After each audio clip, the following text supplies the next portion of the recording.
Hadirin wal hadirat, muslimin wal muslimat rahimani wa rahimakumullah. Pertama-tama sebagaimana biasa, marilah kita memuja dan memuji Allah Subhanahu wa taala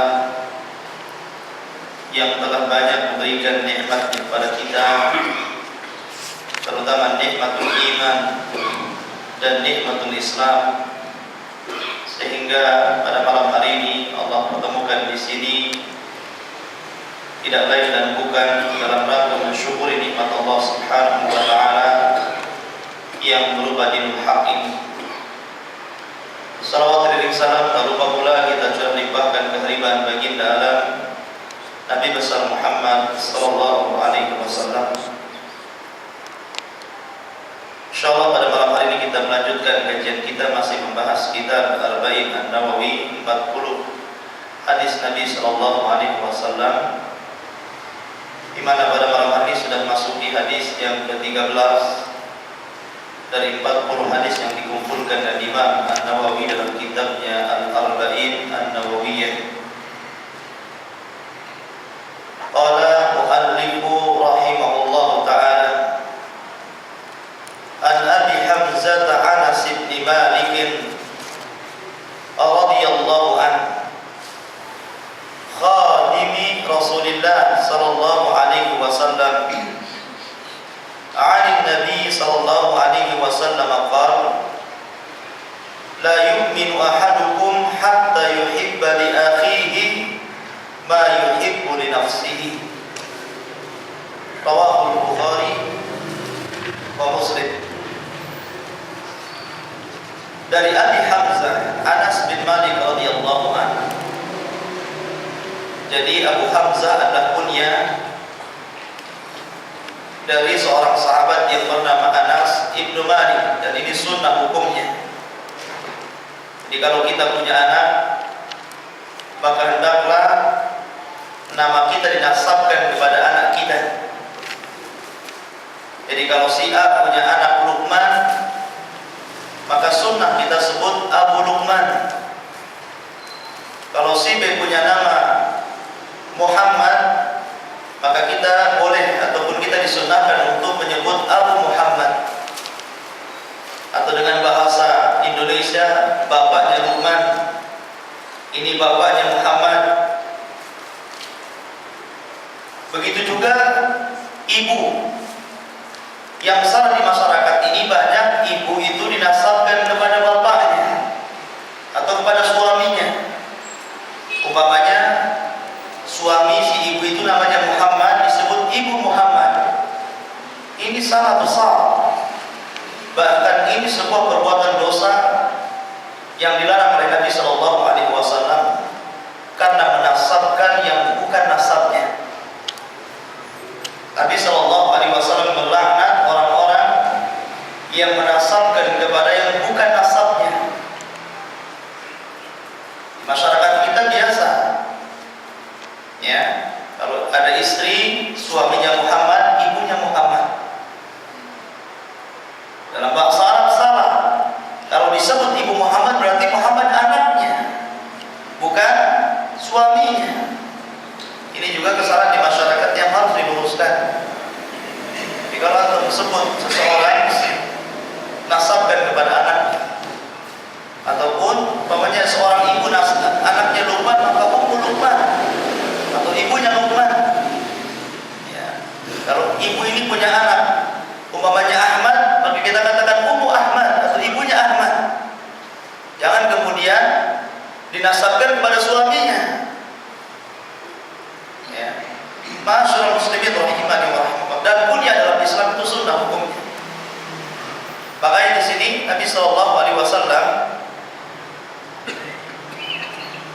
menyebutkan sebuah hadis dari jalan sahabat Nabi sallallahu alaihi wasallam yang bernama Anas bin Malik, kunyahnya Abu Hamzah. Dari Abu Hamzah, Anas bin Malik radhiyallahu anhu, pembantu Rasulullah sallallahu alaihi wasallam. Jadi Anas bin Malik membantu Nabi sallallahu alaihi wasallam selama 10 tahun. Dia yang menyediakan sandal Nabi, dia yang menyediakan tempat wudu Nabi, dia yang menyediakan seluruh kebutuhan dan hajat Nabi sallallahu alaihi alaihi wasallam selama 10 tahun. Dan ibunya ma'asyiral muslimin Ummu Anas. Ini adalah seorang sahabat Nabi sallallahu alaihi wasallam yang ingin membantu Nabi ketika wanita-wanita Arab ketika itu mereka membawa harta-harta mereka untuk disumbangkan fi sabilillah di hadapan Nabi sallallahu alaihi wasallam. Ibunya Anas bin Malik radhiyallahu anhu tidak memiliki harta sedikit. Akan tetapi dia punya anak kesayangannya Anas bin Malik. Akhirnya Anas bin Malik ini dibawanya ke hadapan Nabi sallallahu alaihi wasallam kemudian diserahkan. Wahai Rasul, demi Allah aku tidak memiliki harta banyak, akan tapi aku punya anak ini. Aku hadiahkan anakku untuk senantiasa mengabdi kepadamu. Maka selama itu Anas bin Malik mengikuti Nabi sallallahu alaihi wasallam menjadi pelayan Nabi sallallahu alaihi wasallam sampai Rasul meninggal. Lah salah satu persaksian Anas bin Malik terhadap Nabi sallallahu alaihi wasallam adalah beliau pernah mengatakan, demi Allah, selama aku melayani Nabi sallallahu alaihi wasallam, Rasul tidak pernah mengatakan kenapa engkau berbuat seperti ini atau kenapa engkau tidak berbuat seperti itu. Menunjukkan bahwa Nabi sallallahu alaihi wasallam lembut kepada pembantunya. Nabi tidak pernah memarahi pembantunya. Karena ini persaksian Anas selama 10 tahun lah ya. Selama 10 tahun mengabdi menjadi pembantu Nabi. Anas bin Malik mengatakan, demi Allah, aku tidak pernah dikatakan oleh Nabi kenapa engkau tidak berbuat seperti ini atau kenapa engkau berbuat seperti itu. Menunjukkan bahwa Nabi SAW tidak pernah menghardik, tidak pernah memarahi, dan tidak pernah kemudian mencela Anas bin Malik.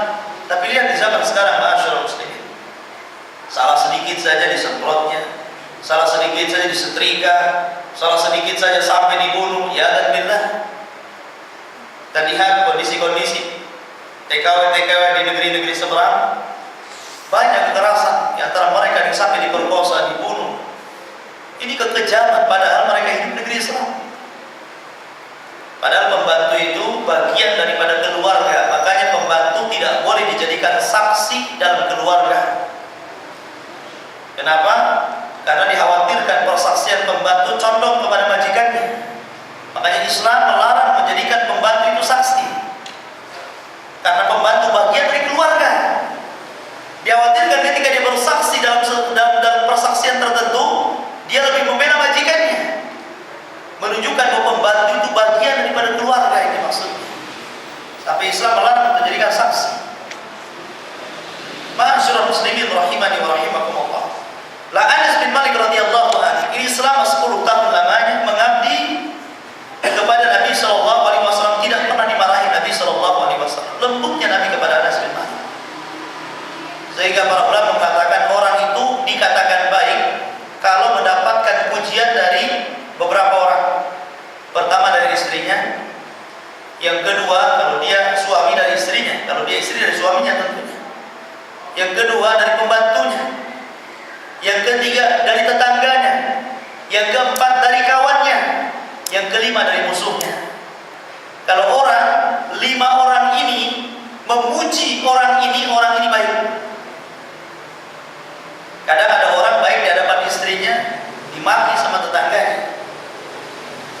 Ada orang sama tetangganya, masya Allah baiknya, sama istrinya dimaki-makinya dia. Ada orang, masya Allah istrinya baik sama dia, pembantunya memujinya, tetangganya masya Allah luar biasa pujiannya, tapi kawannya memaki dia.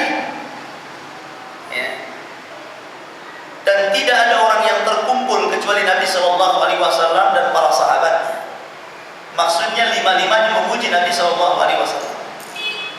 Lihatlah pujian Khadijah kepada Nabi Sallallahu Alaihi Wasallam. Lihatlah istri-istri beliau yang memuji Nabi Sallallahu Alaihi Wasallam luar biasa. Lihatlah pembantunya Anas bin Malik memuji Nabi Sallallahu Alaihi Wasallam. Lihat pula tetangganya, kawan-kawannya, sampai musuh-musuhnya mengatakan bahwa kami tidak mencela akhlaknya Rasul. Artinya Rasul adalah al-amin, orang yang jujur.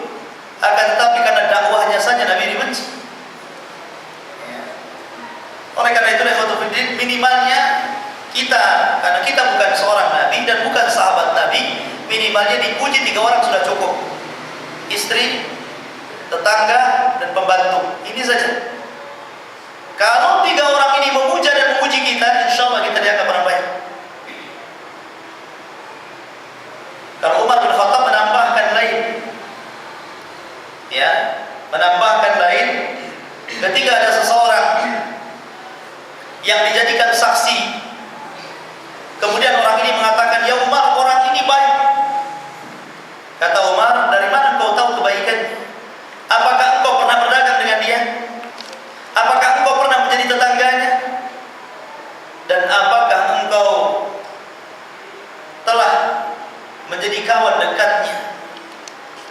Menunjukkan bahwa 3 kriteria ini, dia orang itu dianggap baik. Sebab ikhwatu fiddin, orang baik ketika diajak bisnis bisa jadi gak baik.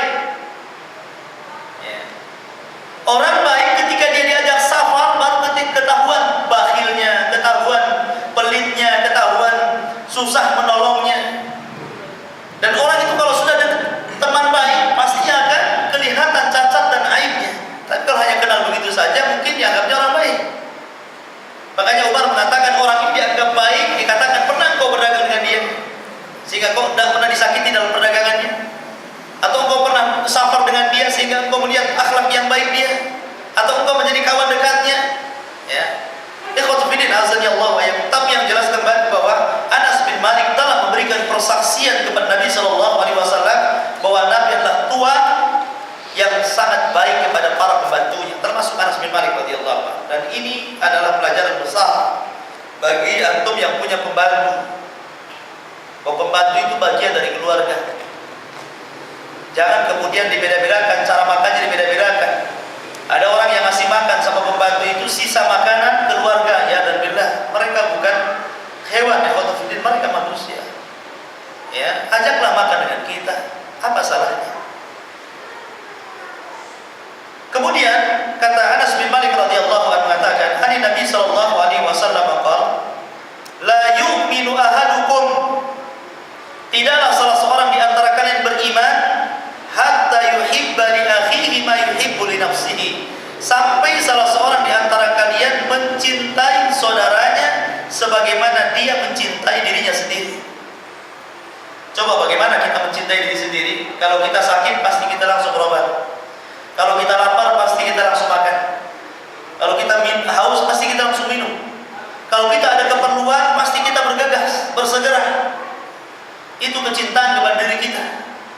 Lah Nabi sallallahu alaihi wasallam, sebagaimana kita lapar kita langsung makan, sebagaimana kita haus kita langsung minum, sebagaimana kita sakit kita langsung berobat, lah lakukan hal ini juga kepada saudara kita. Karena orang belum dianggap beriman sampai dia mencintai saudaranya sama dengan mencintai dirinya sendiri. Ketika saudaranya lapar, maka kita wajib untuk memberikan makan. Ketika saudaranya haus, wajib memberikan minum kepadanya. Ma'asyiral muslimin rahimani wa rahimakumullah. Bahkan Islam mengatur, kalau andai kata ada orang kafir yang dia mati lantaran kelaparannya, kemudian kita biarkan dia mati dan tidak beri makan kepadanya, maka kita berdosa. Itu terjadi kepada orang kafir. Bagaimana lagi kalau saudara kita adalah seorang mukmin? Karena Islam ini datang rahmatan lil alamin. Nabi sallallahu alaihi wasallam suatu ketika pernah berada di satu lembah dengan ratusan ekor kambing. Kemudian ada orang Badui datang meminta kambing Nabi sallallahu alaihi wasallam. Orang Badui ini tidak meminta semuanya, dia meminta 1 atau 2 ekor untuk keperluannya, untuk supaya mengganjal dia dan keluarganya. Akan tetapi apa kata Nabi sallallahu alaihi wasallam? Ambil seluruh kambing ini. Baik, ambil seluruh kambing ini. Itulah bagaimana kedermawanan Nabi sallallahu alaihi wasallam. Dan menunjukkan Nabi ini kaya. Ya. Bahkan dia pernah kurban 100 ekor unta. Ada orang kaya kurbannya sebanyak itu? Nabi sallallahu alaihi wasallam pernah kurban 100 ekor unta. Sampai karena banyaknya unta yang disembelih, Nabi serahkan sebagian penyembelihan kepada Ali bin Abi Thalib. Menunjukkan bahwa Nabi sallallahu alaihi wasallam kaya. Tetapi wara dan zuhud tidak menghalangi zuhud dalam kondisi dia kaya. Karena zuhud itu artinya seseorang bisa mengarahkan hartanya di jalan Allah Azza wa Jalla.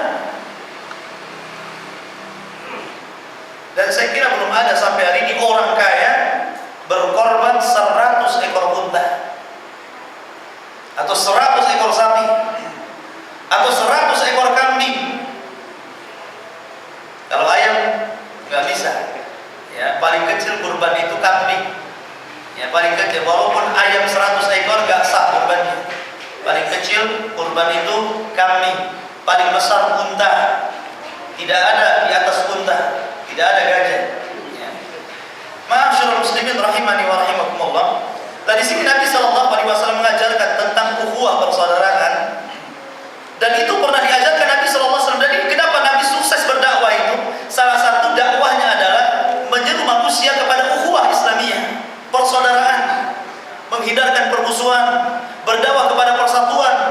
Itulah kenapa Nabi SAW walaupun minoritas kedatangannya di Madinah, di tengah-tengah mayoritas orang-orang kafir, akan tetapi keberadaannya diterima. Madinah dahulu Yathrib dihuni oleh orang-orang Yahudi yang ketika perang bersama orang-orang Nasrani Roma kalah di Palestina, sehingga mereka hijrah ke Madinah. Namanya dulu Yathrib, bukan Madinah. Yathrib ini diambil dari dua nama. Ada yang mengatakan keturunan Nabi Daud alaihi salatu wassalam, ada yang mengatakan dia adalah salah satu tokoh Yahudi yang terusir dari Yerusalem, kemudian bercokol di Yathrib. Kemudian ketika terjadi bencana besar di negeri Yaman, kalau tidak salah Sad Ma'rib, bendungan Ma'rib pecah zaman itu dan mengakibatkan ribuan manusia mati, sehingga beberapa kabilah Yaman hijrah untuk mencari kehidupan dan mengadu nasib. Maka sebagian mereka hijrah ke Yathrib, bergabung dengan orang-orang Yahudi. Maka ketika itu Yathrib dihuni dua kabilah besar, kabilah Yahudi dan kabilah musyrikun dari Khazraj dan Aus, yang belakangan Khazraj dan Aus ini masuk Islam, kemudian menjadi orang-orang Ansar, penolong Nabi SAW. Lah ketika Nabi SAW datang ke Madinah, yang pertama kali menyambut adalah orang-orang Kuba, penduduk Kuba. Disitulah Nabi SAW mempersaudarakan antara orang-orang Muhajirin dan orang-orang Ansar. Bahkan ketika Abdurrahman bin Auf, seorang Muhajirin, dia dipersaudarakan dengan salah seorang sahabat Ansar. Sempat sahabat Ansar ini menawarkan sesuatu yang mungkin jauh di bawah nalar kita. Dia mengatakan, saya memiliki banyak kebun, ambil kebun mana yang Anda sukai. Saya memiliki 2 istri, ambil yang paling cantik yang Anda sukai. Kan luar biasa. Ada yang seperti itu, menawarkan 2 istrinya, saya talak 1, saya serahkan sama kamu. Iya, belum tentu juga istri yang mau kan gitu. Yang ada saja kadang-kadang dipertahankan, kalau perlu nambah lagi. Ini diberikannya, silakan milih, istri saya ada 2, silakan ambil yang paling cantik. Ya. Kemudian saya memiliki banyak kebun, silakan kebun mana yang Anda sukai. Ini kan luar biasa. Itulah bagaimana pengorbanan orang-orang Ansar terhadap orang-orang Muhajirin. Kenapa demikian? Karena Nabi yang mempersaudarakan. Makanya ketika Allah Subhanahu wa taala mengatakan, wa allafa baina qulubikum, law anfaqta ma fil ardi jami'an ma allafta baina qulubikum, walakinnallaha allafa bainahum. Allah Subhanahu wa taala berfirman ayat, Allah yang telah melembutkan hati-hati orang-orang itu. Sebab kalau engkau menginfakkan seluruh dunia ini untuk menyatukan 2 hati orang yang sedang bertengkar, tidak akan sanggup. Walaupun seluruh dunia diinfakkan untuk menyatukan hatinya, akan tetapi Allah yang menyatukan hati mereka. Makanya Allah mengatakan, wadhkuru nikmatallahi alaikum id kuntum a'daan fa'allafa baina qulubikum fa asbahtum bi ni'matihi ikhwana. Maka ingatlah nikmat Islam yang telah Allah berikan kepada kalian. Dulu kalian bermusuhan. Dulu bangsa Arab itu bangsa yang tidak punya hukum, saling berperang, saling membunuh, saling merampok, saling mencuri. Begitu juga di Madinah, orang Yahudi bertengkar dengan orang-orang Khazraj dan Aus. Setiap hari ada pembunuhan. Islam datang mendamaikan para sahabat, mendamaikan orang-orang Yahudi, mendamaikan orang-orang musyrikun, sehingga menjadi sebuah kesatuan yang kuat di Madinah. Maka kita kenal ada sebuah piagam yang disebut piagam Madinah ketika itu. Saudara pernah dengar piagam Madinah? Piagam Madinah ini dibuat oleh Nabi SAW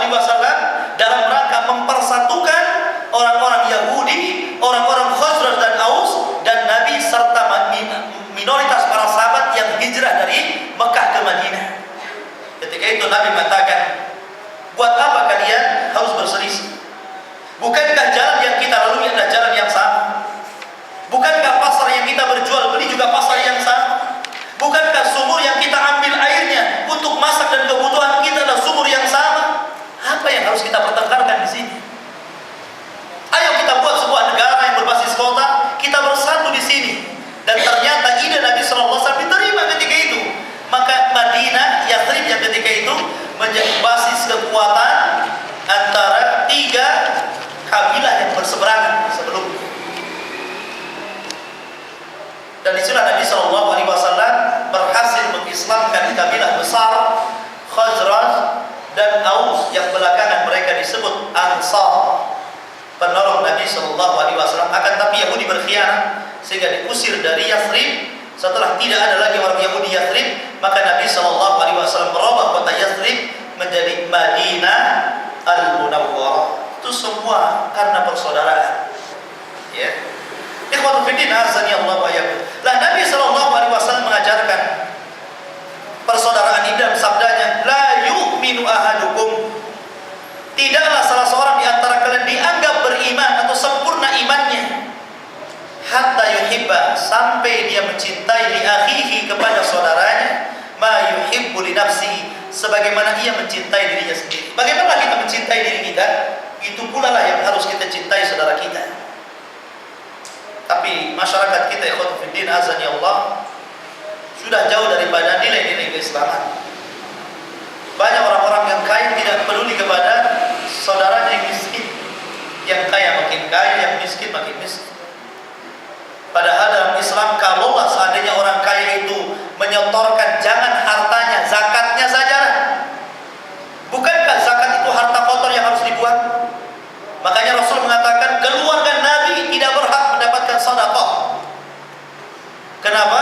Karena sedekah itu harta kotor. Untuk membersihkan harta disedekahkan, dizakatkan. Menunjukkan bahwa zakat dan sedekah itu harta kotor. Harta yang bersih, yang tercampur dengan harta kotor itu dipisahkan, kemudian dibuang, disedekahkan kepada fakir miskin. Kalau seandainya zakat ini berfungsi, tidak ada orang miskin di dunia. Dan ini pernah diamalkan oleh Umar bin Abdul Aziz di zamannya. Dia menerapkan zakat dengan memaksakan pada awalnya, akan tapi menjadi sebuah budaya. Akhirnya 2 tahun dia laksanakan program zakat dengan penyaluran tepat sasaran. Tidak ada orang miskin di zamannya. Tidak ada orang minta-minta di zamannya Umar bin Abdul Aziz. Itu sejarah mencatat sampai hari ini, sampai kiamat akan tetap dikenang jasanya. Hanya menjalankan program zakat dengan tepat sasaran 2 tahun, sudah tidak ada orang miskin di negaranya. Bukan hebat? Ya. Ma'asyiral muslimin rahimani wa rahimakumullah. Nah, di antara faedah hadis ini disebutkan para ulama tentang adab-adab ukhuwah Islamiyah, ikhwan. Yang pertama, ada 2 hal, yaitu adab tentang mencari saudara atau orang ini berhak enggak dijadikan saudara kita atau tidak. Ini ada akhlaknya, kriterianya siapa saja, seperti apa saja orang yang berhak diambil saudara kita. Dan yang kedua, adab-adab persaudaraan itu apa saja. Yang pertama, ada di dalam mencari orang untuk dijadikan saudara. Pertama, aqilan, li'annahu la khaira fi ukhuwatil ahmaq wa suhbatihi, id qad yadurrul ahmaqil jahil min haitsu yuridu an yanfa'ah. Jadikan orang yang akan antum jadikan saudara itu adalah orang yang berakal. Sebab orang yang tidak punya akal, apalagi dia orang jahil, buat apa diambil saudara? Karena kadang-kadang bukan memberikan manfaat, yang ada memberikan mudarat. Artinya, sebelum kita menjadikan orang ini kawan saya atau bukan, perhatikan orang ini orang baik atau tidak. Itu maksudnya. Karena Rasul mengatakan al-mar'u ala dini khalili. Seseorang itu agamanya ditinjau dari kawannya. Kalau kawannya baik pasti baik. Kalau kawannya tidak baik Walaupun dia tidak melakukan ketidakbaikan kawannya, maka dia akan kena imbasnya. Oh, kawan siapa ya? Oh, kawannya si itu loh. Si itunya enggak melakukan kejahatan, tapi disebut-sebut namanya. Ya. Kemudian yang kedua, husnul khuluqi. Hendaklah cari kawan itu yang baik akhlaknya. Idsayyul khuluqi wa in kana aqilan faqad taghlibuhu syahwatun. Sebab orang yang buruk akhlaknya walaupun dia berakal, akan tetapi kadang-kadang dia lebih mementingkan syahwat daripada hidayah Allah Azza wa Jalla. Maka lihat akhlaknya, cara bicaranya orang ini baik atau tidak. Kadang ada orang itu berakal, dia tidak gila, dia tidak jahil, pendidikannya tinggi. Akan tapi cara ngomongnya umpamanya kasar, ya. Cara ngomongnya tidak ada aturan, seolah-olah tidak punya agama. Maka orang-orang seperti ini, atau mungkin lihat dia orang baik, tapi pergaulan dia dengan kawan-kawan dia tidak baik, maka ini juga jadi perhatian dalam Islam. Ya. Kemudian yang ketiga, taqiyan. Kalau bisa cari orang yang bertakwa. Karena Nabi SAW mengatakan, janganlah kau makan kecuali dengan orang yang bertakwa. Menunjukkan kalau antum mengundang walimah, mengundang makan-makan di rumah, jangan sembarang orang undang. Kan Nabi mengatakan, la ta'kulu ma'aka illa taqiyan. Jangan kau makan bersamamu kecuali orang bertakwa. Dan kalau antum diundang orang yang bertakwa, segera datang, habiskan makanannya, karena itu yang akan menjadikan daging bagi kita. Imam Syafi'i suatu ketika diundang oleh Imam Ahmad. Ya. Kemudian oleh Imam Ahmad dihidangkan satu nampan besar, nasi, daging dan lauk pauknya, dihabiskan Imam Syafi'i. Habis. Sampai keluarganya, dia dan keluarga datang oleh Imam Syafi'i.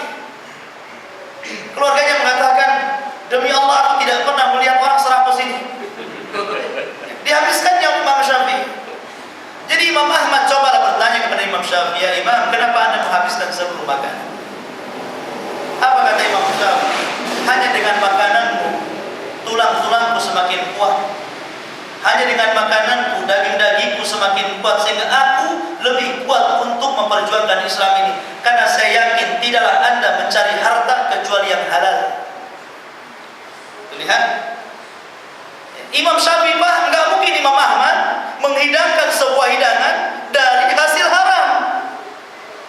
Maka Imam Syafi'i mengatakan, kenapa saya habiskan? Karena saya yakin ini yang akan menjadi daging, ini yang akan menjadi tulang, ini yang akan menguatkan daging dan tulang saya. Kalau sekarang kan tidak peduli, yang penting enak, bukan yang penting, bukan siapa yang mengundang, ya, tetapi yang penting enak. Udah enak habiskan, nggak enak tinggalkan, padahal begitu. Bukan siapa yang mengundang, baik atau enggak baik, ya. Apakah yang undang ini suka rentenir, riba, atau dia koruptor atau apa, nggak peduli. Bahkan sebagian orang bangga kalau diundang orang-orang yang seperti ini, bangga, ya. Dijadikan sebuah kebanggaan di atas kita. Oleh karena itulah maka carilah kawan yang bertakwa. Kemudian yang keempat, mulaziman lil khitabi wa sunnati. Hendaklah dilihat kawan ini istiqamah di atas Al-Quran dan Sunnah. Karena orang yang kembali kepada Al-Quran dan Sunnah dalam setiap perilakunya, ikhwatu fiddin azani Allah wa iyyakum, maka dia akan baik akhlaknya. Karena hanya dengan mengembalikan kepada Al-Quran dan Sunnah, dia akan bisa mencocoki Nabi SAW dalam setiap halnya. Karena Nabi itu Al-Quran berjalan. Kata Aisyah radhiyallahu anha, kana khuluquhul Quran. Kalau engkau bertanya tentang akhlak Nabi itu Quran. Ya. Jadi kalau kita mengikuti Al-Quran, hakikatnya kita telah mengikuti akhlak Nabi. Tapi di zaman sekarang tidak demikian. Orang lebih suka melihat akhlak barat daripada akhlak Islam. Sampai cara berpakaian, cara berpenampilan, cara berbicara. Anak-anak remaja sekarang ini lebih cenderung mengikuti gaya, sampai tidak bisa dibedakan antara bicara dengan orang tua dengan bicara dengan kawannya. Kalau orang-orang dulu, Masya Allah, apalagi orang Jawa, itu ada bahasa kromo khusus orang tua, ada bahasa standar untuk kawan-kawan di kantor, ada bahasa yang mungkin lebih rendah dari itu khusus untuk anak-anak. Jadi orang dulu itu Masya Allah dibeda-bedakan. Orang sekarang sama saja.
makanya hendaklah cari kawan itu yang mulaziman lil kitab was sunnah.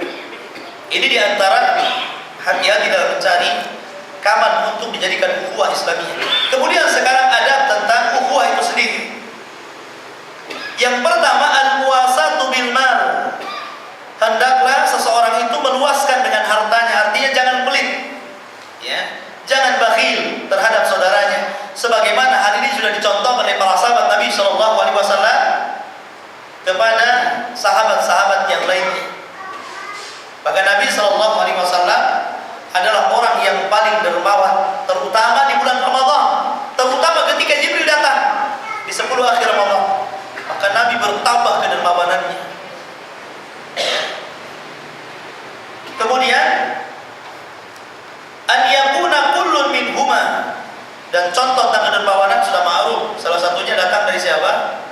Abdurrahman bin Auf, kemudian Utsman bin Affan, ya. Kemudian juga Abbas ibn Abdul Muttalib, itu orang-orang kaya itu.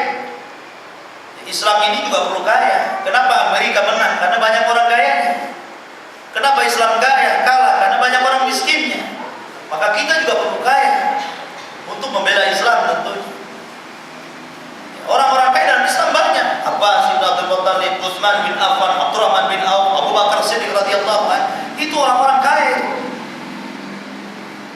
Sampai-sampai ketika peperangan yang disebut dengan Jaisul Nusra, satu pasukan yang boleh dikatakan waktu itu pasukan yang melarat karena tidak punya senjata, tidak punya perbekalan, sementara lawan yang akan dihadapi sangat kuat dalam perang Tabuk kalau tidak salah. Nabi sallallahu alaihi wasallam sempat menangis ketika melihat beberapa pasukan yang itu tidak bawa senjata. Kemudian Nabi berceramah tentang sedekah ketika itu. Maka banyak para sahabat yang menyumbangkan. Salah satunya Abu Bakar datang mengatakan, seluruh hartaku saya berikan kepadamu. Nabi mengatakan, apa yang kau tinggalkan untuk diri dan keluargamu? Dengan tawakalnya Abu Bakar mengatakan, aku serahkan kepada Allah dan Rasulnya. Tawakal luar biasa. Orang sekarang mikir-mikir, jangan lagi suruh ngimpakkan semua hartanya. 50.000 atau buka dompet saja, padahal di tabungan itu ratusan ribu. Ya.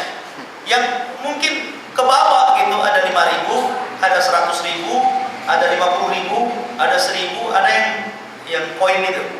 Ya, paling cari yang koin itu. Cari yang bunyi katanya, biar jelas saya ini infak. Kalau yang gede ini nggak bunyi. Makanya guyonannya para kiai dulu, bahwa uang yang paling bertakwa dan beriman itu uang Rp1.000.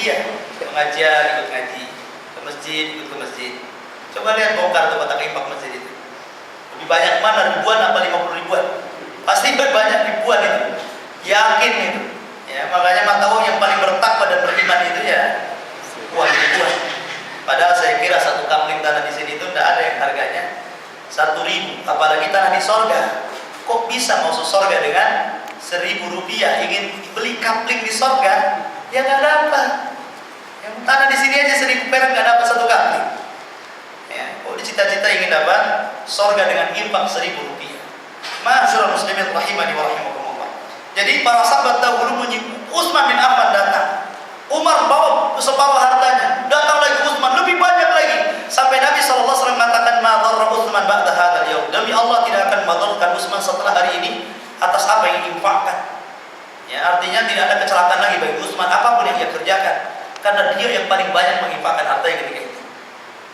Ma'asyiral muslimin rahimani wa rahimakumullah. Kemudian yang kedua, an yakuna kullun minhuma aunan li sahibihi. Hendaklah masing-masing orang itu harus menolong saudaranya, karena Allah mengatakan, karena Rasul mengatakan, innallaha fi aunil 'abdi ma kana al-'abdu fi auni akhi. Sesungguhnya Allah akan menolong hambanya selama hambanya menolong saudaranya. Artinya kalau ingin mendapatkan pertolongan Allah, berikan pertolongan kepada hamba Allah Azza wa Jalla. Kemudian yang ketiga, an yakufa anhu lisanahu illa bi khairin. Jaga lisan, ucapkan kalimat yang baik kepada saudara kita, kalau tidak maka diam. Kata Rasulullah sallallahu alaihi wasallam, qul katakan khairan aw liyasmut, katakan yang baik ataupun diam. Menunjukkan dua pilihan saja orang bicara itu. Kalau bisa ngomong baik, ucapkan, kalau tidak maka diam. Makanya dahulu para ulama ikhwatu fiddin azanillahu wa iyyakum, orang yang paling warok, orang yang paling pelit bicara. Karena mereka paham bahwa orang yang banyak bicara pasti banyak salahnya. Orang yang banyak salahnya pasti banyak dosanya. Orang yang banyak dosanya ya neraka tempatnya di mana lagi? Ya.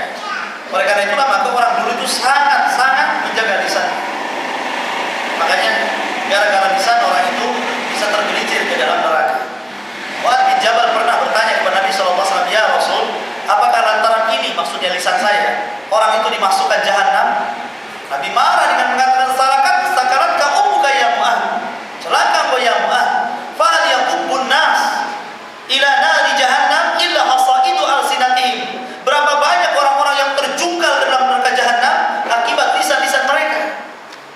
Menunjukkan bahwa lisan ini perlu dijaga. Karena tidak jarang kemudian ada orang yang suka guyon, kebablasan, akhirnya nyakiti orang. Walaupun sama kawan ikhwatufiddin, kita boleh bercanda. Nabi SAW biasa bercanda. Tapi candaan Nabi SAW tidak sampai menyakiti orang.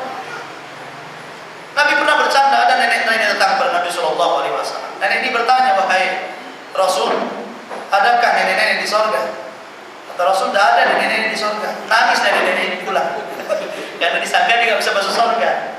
Kemudian Nabi SAW bersabda kepada para sahabat, "Katakan kepada nenek itu, Allah Subhanahu wa ta'ala berfirman, Inna ansha'nahunna insha'an wa ja'alnahunna abqara." Katakan kepada nenek itu bahwa Allah Subhanahu wa ta'ala akan merubah wajahnya menjadi perawan-perawan yang cantik. Ya. Menunjukkan bahwa tidak ada nenek-nenek di surga, artinya bukan nenek itu tidak masuk surga, tapi tidak akan seperti itu bentuk orang yang masuk surga.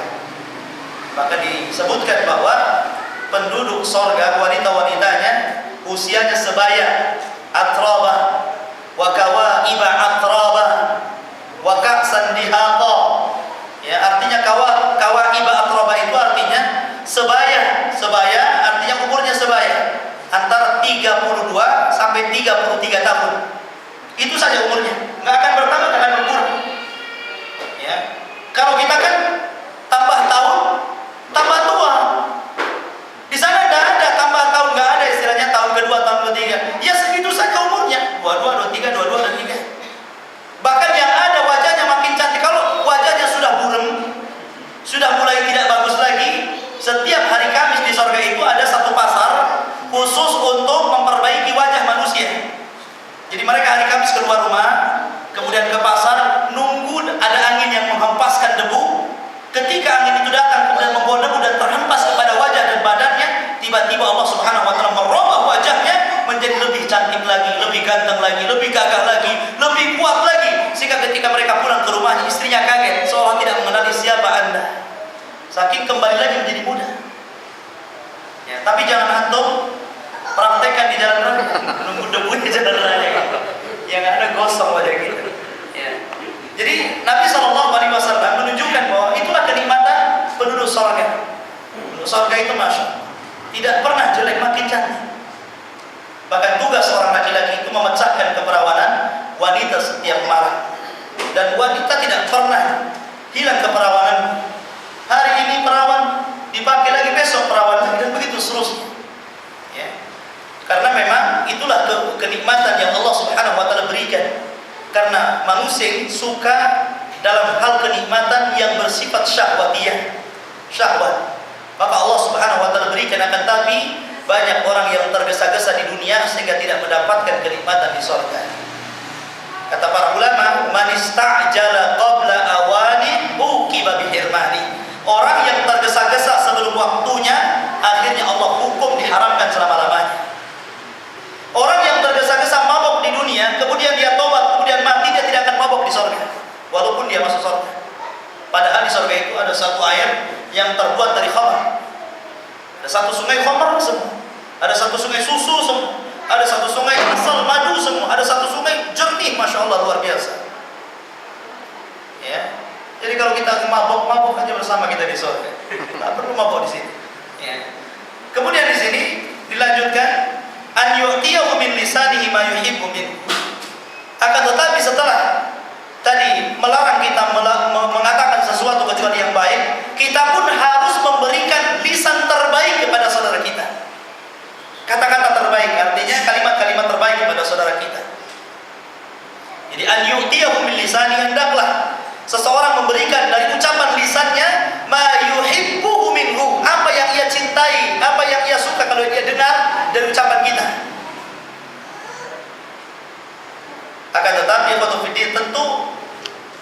Kita boleh memuji saudara kita, tapi jangan berlebihan dalam pujian. Sebagaimana kita tidak boleh terlalu merendahkan dia, akan tetapi kapan kita bisa meletakkan kata-kata itu, kita katakan. Dahulu Imam Ahmad bin Hanbal rahimahullah ta'ala, selepas belanja, ada santrinya yang hendak membawakan belanjaannya untuk diantar ke rumahnya. Kata Imam Ahmad, jangan, saya sama dengan kalian, kita tidak ada perbedaan di hadapan Allah Azza wa Jalla. Kata santrinya memuji dengan kepada Imam, ya Imam, anta imam dunia, engkau imam dunia. Biarkan kami membawa belanjaan kami. Menunjukkan Imam Ahmad luar biasa, ternyata yang belanja bukan istrinya, tapi dia langsung ke pasar, istrinya di rumahnya. Padahal seorang imam dunia gitu kan. Imam Ahmad siapa nggak kenal Imam Ahmad? Imam madhabnya Hambali. Ya, dia kalau belanja ke pasar, istrinya nggak belanja, dia belanja. Ya, nggak aib bagi seorang imam, nggak aib. Ada presiden yang belanja ke pasar. Ya.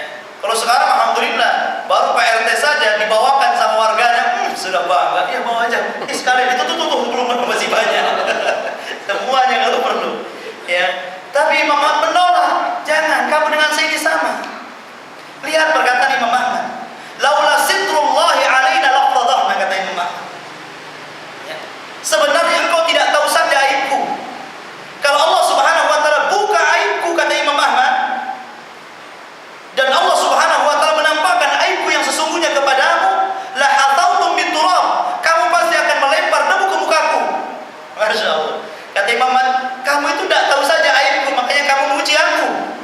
Kalau Allah Subhanahu wa taala tampakkan aibku kepadamu, tentu kamu tidak akan seperti ini. Bahkan kamu akan mengambil debu dan melempar wajahku. Tawadhu'nya Imam Ahmad. Ya, artinya rendah diri di situ. Padahal Imam Ahmad terkenal dengan akhlak yang luar biasa. Di hari kewafatannya 20.000 lebih masuk Islam dari non-muslim. Karena kehilangan Imam Ahmad. Ketika dia meninggal, hari wafatnya Imam Ahmad, 20.000 lebih manusia masuk Islam. Karena kehilangan sosok yang mereka cintai di Baghdad. Akhlak yang tidak pernah ada di luar agama mereka. Siapa di zaman sekarang yang hari ini mati, banyak orang masuk Islam lantaran dia. Yang ada disyukuri, syukur mati. Daripada hidup ngacau saja. Ya. Ikhwatu fiddin azani Allah wa iyyakum. Itulah salah satu gambaran bagaimana bahkan ada seorang salaf dicela itu justru bukan marah. Hari ini dicela dia diam, besok dicela dia diam, besoknya lagi dicela dia diam, sampai terakhir mengatakan ya fulan kepada orang yang mencelanya, celaan kamu kepadaku tidak seberapa. Kalau engkau tahu aibku yang sesungguhnya, engkau akan mencela lebih daripada yang engkau celah sebelumnya. Kalau kita kan enggak dicela hari ini, awas, masih sabar nih saya. 2 kali awas, 3 kali, saya sudah 3 kali nih, sudah nggak ada. Akhirnya ribut jadinya. Ikhwatu fiddin azani Allah wa iyyakum. Kemudian ya'fu an zallatihi, hendaklah biasa memaafkan. Dahulu ada kisah tentang seorang ulama, seorang hamba saleh. Jadi dia seorang pembantu yang melayani majikannya, tapi pembantunya ini seorang saleh, taat ibadah, mendekatkan diri kepada Allah Azza wa Jalla. Suatu ketika pembantunya ini dia membawa satu kuah daging yang sangat panas ketika itu untuk diberikan ke majikannya. Kemudian dia tersandung sehingga kuahnya itu terlempar dan terkena pakaian majikannya. Saya kira siapapun majikan yang digitukan sama pembantunya pasti marah. Disangka kerjanya gak becus dan yang lain. Sebelum majikannya marah, pembantunya membacakan ayat Al-Quran. Ya, ayat Al-Quran tentang suruhan untuk memaafkan. Jadi dia membacakan Al-Quran yang isi ayat Al-Quran itu intinya suruh memaafkan kesalahan orang lain. Ya. Jadi ketika majikannya hendak marah, dia dengar ayat itu dibacakan oleh pembantunya. Ya. Akhirnya apa kata tuannya? Untung kau baca ayat itu. Kalau tidak baca ayat itu, saya sudah marah sama kamu. Ya. Tapi menunjukkan bagaimana ikhwatu fiddin azani Allah wa iyyakum, Orang dianggap perkasa itu bukan karena pandai bergulat, pandai melumpuhkan orang lain, tidak, tapi orang yang bisa meredam hawa nafsunya, mudah memaafkan orang. Kata Nabi SAW, laisa syadidu bisur'ah, innama syadidu alladhi yamliku nafsahu indal ghadab. Orang yang kuat itu bukan orang yang ahli gulat, tapi orang yang sanggup menahan emosinya ketika berluap. Ya, dia tahan, itulah orang kuat. Ya, kalau enggak begitu, walaupun dia bisa menumbangkan siapapun, bukan dikatakan orang kuat. Itu dalam Islam. Ya, jadi mudah memaafkan. Nabi SAW lah manusia yang mudah memaafkan. Ada Nabi SAW suatu ketika kailulah itu tidur siang sekitar jam 10 sampai jam 12. Itu namanya tidur kailulah, sunnah hukumnya. Ya, pokoknya tidur sebelum zuhur itu disebut kailulah. Nabi SAW bersabda, "Qilu fa inna syaitana la yaqil." Tidurlah siang karena setan tidak pernah tidur siang. Artinya kalau kita tidur siang, tidur kita menyelisihi setan, itu maksudnya. Ya, sekitar sebelum zuhur, ya beberapa menit sebelum zuhur disunahkan untuk tidur siang. Tapi sunnah ini bukan sunnah wajib. Ya, minimal seumur hidup sekali atau 2 kali. Jangan ditunjukkan. Kalau Anda ditunjukkan di kantor, masalah sama majikan nanti dipecat pula. Khotbinin azannya Allah. Dan suatu ketika Nabi sedang kailulah begini di jauh dari pasukan. Tiba-tiba ada orang Yahudi bawa pedang. Ya. Bawa pedang langsung diarahkan ke kepala Nabi SAW ini. Bayangkan coba kalau ini terjadi sama antum.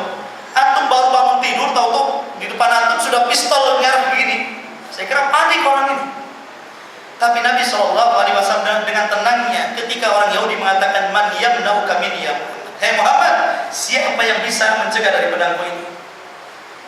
Rasul hanya mengatakan, "Allahu yamna'u." Allah yang akan mencegah. Tawakal tinggi Rasulullah SAW bahwa tidak ada pelindungan kalau Allah tidak mengizinkan, tidak akan terjadi kecelakaan. Dia mengatakan Allah yang akan mencegah dirimu. Maka tiba-tiba dia gemetar. Maka oleh Nabi SAW langsung disamar pedangnya, dibalik. Man yamna'uka minni ya Yahud. Sekarang siapa yang akan mencegah pedangku ini, wahai Yahudi? Yahudi gemeteran tuh. Ya. Apakah dia mengatakan seperti yang diucapkan Muhammad Allah? Enggak mungkin. Ya. Dia musuh Allah, bagaimana akan mengatakan Allah? Sehingga dia hanya mengatakan, "Kun khairu akhidin ya Muhammad." Saya pasrah saja ya Muhammad, silahkan kamu buat apa saja silahkan. Tapi Rasulullah SAW mengatakan, sudah gini saja, maukah aku kabarkan kepada sesuatu amalan yang lebih baik untuk apa itu? Masuk Islam kan? Tapi Yahudi nggak mau masuk Islam. Ya sudah, kalau kau nggak masuk Islam, ambil pedang, pergi sana sebelum saya berubah pikiran. Maka pergi. Sampai di kaumnya, dia kumpulkan kaumnya. Apa kata-kata di hadapan kaumnya? Dia mengatakan, "Wallah, jitu min indi khairin nas." Hai kaumku, sesungguhnya demi Allah, aku baru datang dari orang yang paling baik di permukaan bumi ini. Aku sakiti dia memaafkan diri. Aku hendak membunuh dia memaafkan diri. Sampai akhirnya dia masuk Islam dan mengajak kaumnya masuk Islam. Itulah ikhwatul fiddin, bagaimana sikap pemaaf itu merubah seseorang. Dulu ada orang Yahudi, orang-orang Badui. Orang Badui masuk masjid, tiba-tiba kencing di pojok situ. Kira-kira nih kalau ada orang tiba-tiba datang kencing di sini, di pengimaman sini, apa yang terjadi? Pasti marah. Saya kira nggak marah kalau nggak dibilang sinting orang ini. Pasti antum akan bilang apa-apa macam-macam. Pasti marah itu. Sahabat juga marah. Ketika ada orang Badui masuk kencing di masjid, marah sahabat. Sebagian mereka melototi orang ini. Ya. Kata Nabi SAW, tinggalkan, jauhi orang ini. Jangan dilihat. Orang kencing jangan dilihat, panik nanti. Kencingnya kemana-mana. Ya. Nabi SAW menyuruh para sahabat pergi ke biarkan dia biarkan. Suruh pergi. Selepas kencing, dipanggil sama Nabi. Ya, sini kamu. Diambilkan satu ember, ambil ember di sana, ambil air di sana. Kamu banjir untuk bekas kencing. Diambilkan satu ember, kemudian diguyur, kemudian dipanggil lagi, kemudian diceramahi. Sesungguhnya masjid ini bukan untuk kencing. Masjid ini untuk membaca Al-Quran, untuk zikir, untuk mendekatkan diri kepada Allah Azza wa Jalla. Tidak dilarang sama Nabi, cuma diingatkan ini masjid. Apa katanya orang Badui ini?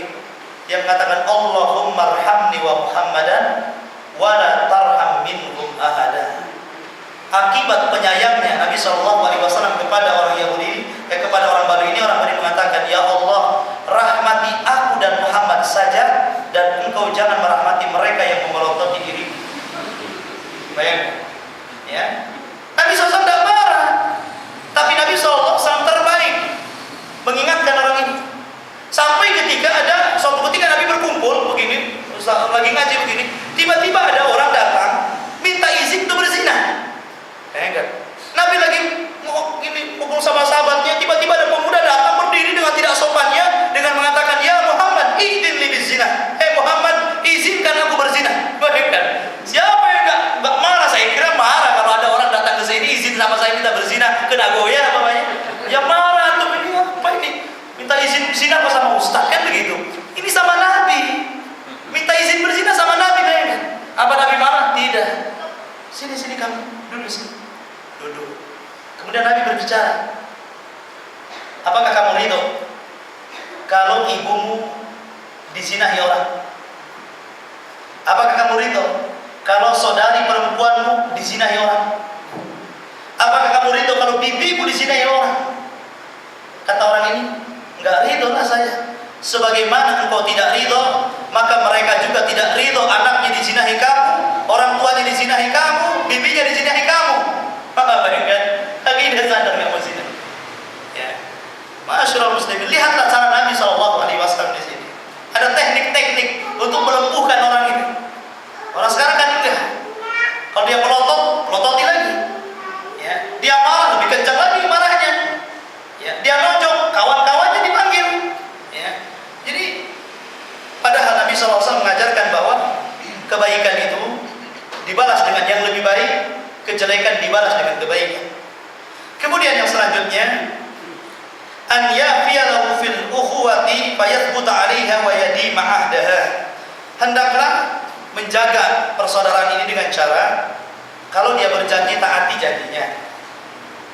Ya, kalau dia menjanjikan sesuatu maka taatilah, artinya jangan khianat. Tetapi seluruh apa yang pernah jadikan kesepakatannya lakukan kecuali yang tidak sanggup dikerjakan. Makanya Nabi SAW pernah suatu ketika berjanji untuk membayar hutang dengan seorang Yahudi, padahal janjinya itu 3 hari. 3 hari sebelumnya orang Yahudi nggak datang. Dia nunggu selama 3 hari 3 malam di tempat itu.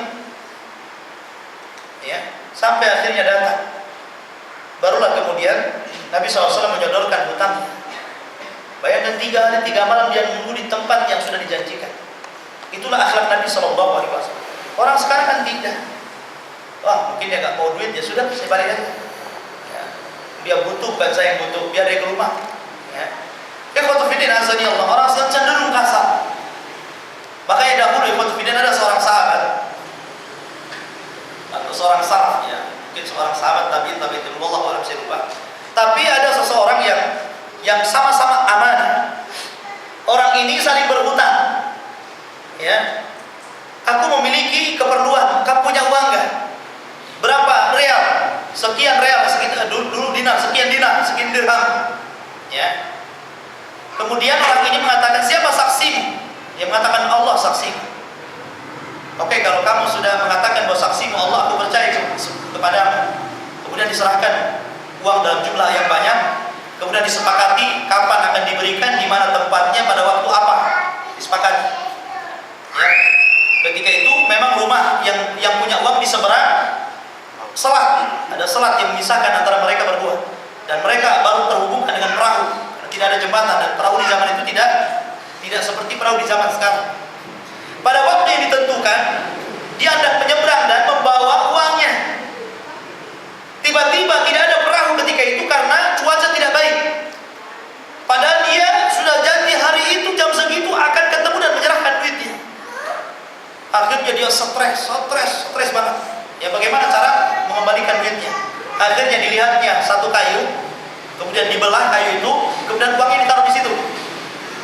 Kemudian dia menyebut Bismillah, ya Allah, aku sudah janji sama si fulan, mudah-mudahan uang ini sampai kepadanya, karena aku tidak bisa ke sana karena terharap tidak ada perahu sampai beberapa hari. Akhirnya dia buang kayu yang berisi uang itu dengan harapan bahwa uang itu akan sampai ke orangnya. Lah orang yang bisa berang itu nunggu duitnya. nengok perahu kok nggak ada datang, kok nggak ada orangnya, kemana orang ini? Ya, tapi dia tetap menunggu karena dia takut kalau sok putih saudaranya datang. Ya, tapi akhirnya kemudian karena sudah lama, sudah beberapa hari dia tunggu di situ tidak ada, akhirnya daripada dia pulang tangan kosong, maka dia cari kayu bakar. Salah satunya mengutip kayu-kayu yang ada di pinggir sungai itu. Maka diambillah kayu itu ternyata adalah kayu yang dilemparkan oleh kawan yang hendak membayar hutang. Ya, dia tidak sadar, daripada pulang mendingan bawa kayu bakar, dibawanya kayu itu.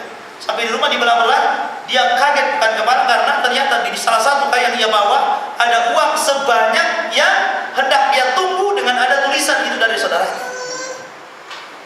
Ya. Masya Allah, itulah orang yang amanah akan mengantarkan kepada kebaikan. Oleh karena itu maka dalam persaudaraan juga demikian. Karena banyaknya putus saudara itu karena banyaknya berkhianat dalam persaudaraan. Wallahu a'lam bishawab. Azani Allah wa iyyakum. Sudah hampir jam 9, ada waktu 5 menit. Insyaallah kita adakan tanya jawab saja. Ya, silakan.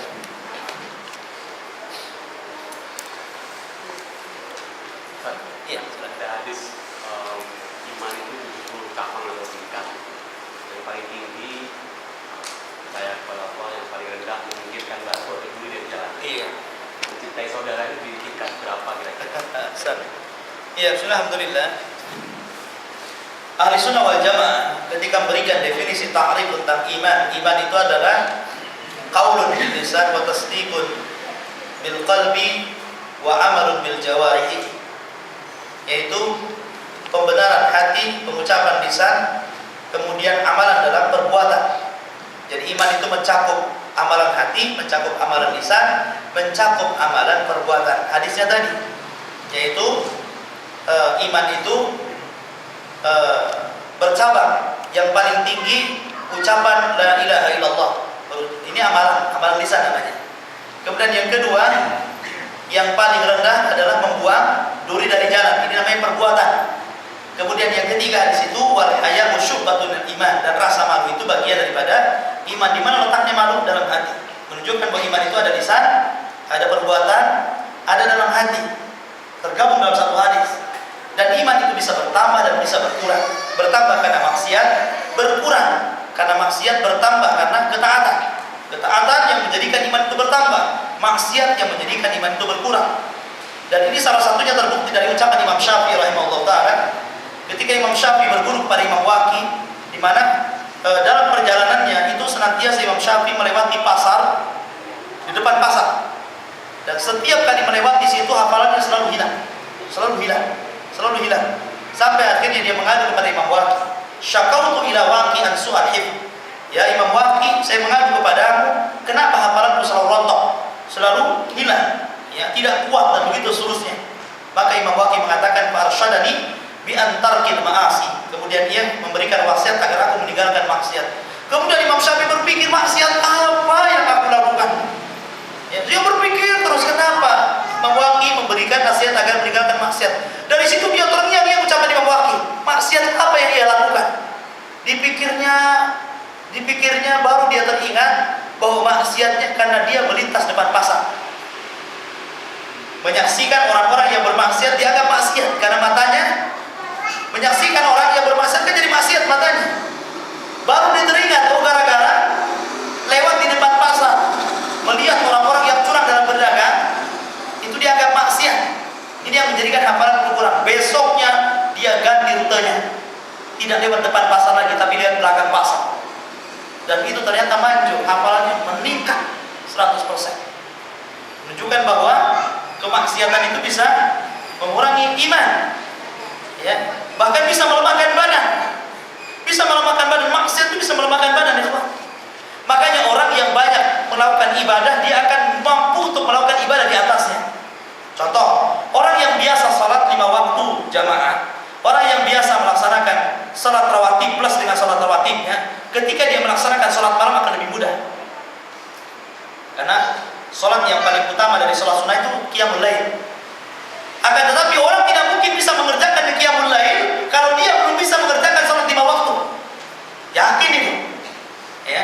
Bagaimana bisa dia mengerjakan sholat di tengah malam, di bawah AC yang dingin, di atas kasur yang empuk, sementara di siang bolong dia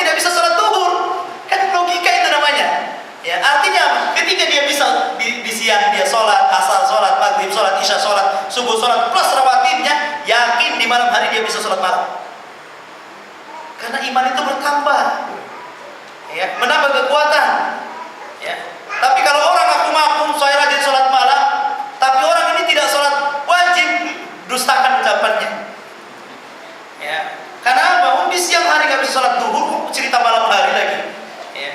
Makanya saya katakan bahwa iman itu bertambah dan berkurang. Adapun tentang ukhuwah, di mana letaknya? Wallahu a'lam, tidak ada hadis yang menjelaskan tentang ini. Tetapi Nabi SAW hanya menyebutkan derajat, bahwa iman itu tingkatan-tingkatan. Yang paling tinggi tentu persaksian bahwa tidak ada sembahyang berhak disembah kecuali Allah, karena dengan ini orang bisa masuk Islam. Kemudian yang paling rendah adalah kalau ada duri batu di jalan, ambil dilempar, maka itu paling rendah. Artinya persaudaraan itu tentu ya mungkin di pertengahan. Wallahu a'lam, tidak ada hadis yang mengatakan seperti. Tapi orang dikatakan sempurna imannya ketika dia bisa mencintai saudaranya seperti mencintai dirinya sendiri. Kata-kata tidak beriman bukan hilang imannya menjadi kafir, tidak. Artinya peniadaan di sini bukan peniadaan sihatul iman, tetapi peniadaan kamalul iman, artinya peniadaan kesempurnaan iman. Kalau dia tidak mencintai saudaranya, artinya ada iman tapi kurang sempurna imannya. Itu maksudnya. Bukan ditiadakan sama sekali imannya, tidak. Itu salah pemahaman kalau mengatakan seperti itu. Wallahu a'lam. Kita coba dari jam 9. Subhanallah bihamdika, asyhadu an la ilaha illa anta, astaghfiruka wa atubu ilaik. Assalamualaikum warahmatullahi wabarakatuh.